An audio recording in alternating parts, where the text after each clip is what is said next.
Hey friends, in this video I'm gonna show you how to install Python on your PC and laptop.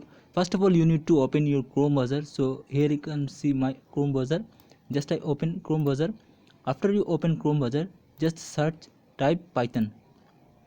When you search, first top the official website appear.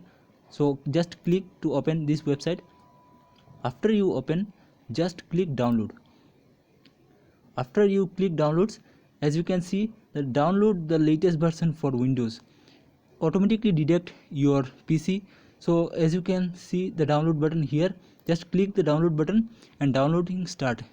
As you can see, after finishing download, just click to open this file. So our installation process is start right now. So install Python 3.13 to 64-bit. So my PC I run 64-bit.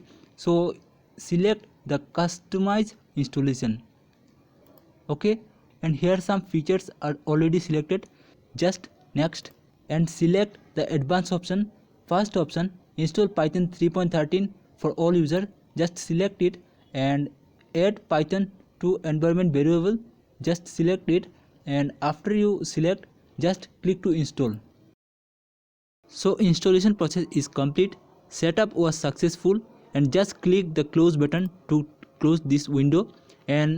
And first of all, you need to check your Python properly installed or not. So type here cmd and just open it. After you open it, just type here Python python space hyphen version version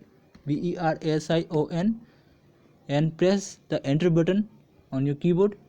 As you can see, Python 3.13.2 successfully installed. And now you can enjoy your Python and start your programming journey. Type here IDLE. You can open also Python from IDLE search. So just click open, and as you can see, the Python is running properly. So I hope video was helpful for you. So please the thumbs up and like button, and do subscribe my channel for more updates. So wait for more updates. So friends, yeah guys.